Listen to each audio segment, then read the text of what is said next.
Hey everyone, welcome back. If you're looking to boost your savings with a high-yield account, you're in the right place. Today, we're breaking down how to open a Wealthfront cash account step by step.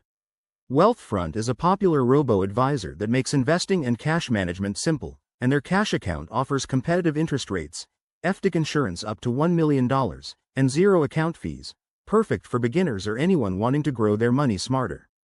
First things first, why choose Wealthfront? It's all about ease and security. This account acts like a high-interest savings option where your money works harder for you, often beating traditional banks. Plus, it's backed by advanced tech for seamless management. Let's dive into the steps. Step 1.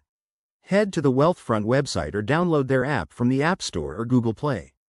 It's free and straightforward. Once you're there, look for the Get Started or Sign Up button. Step 2. Create an account by entering your email address and setting up a secure password. You'll also need to verify your identity, which might involve providing your phone number for a quick code. Step 3.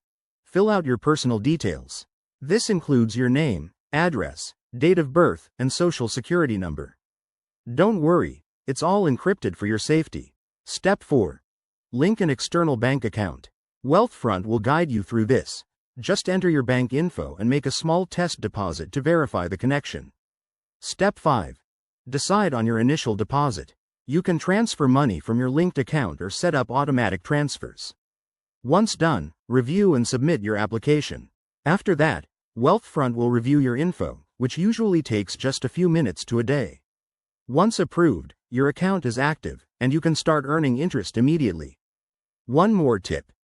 Keep an eye on Wealthfront's features like automatic savings boosts or investment options to maximize your earnings. Overall, opening a Wealthfront cash account is a smart move for your financial future. If you found this helpful, give it a thumbs up and subscribe for more finance tips. Let me know in the comments if you have any questions. I'm here to help. Thanks for watching, and see you next time.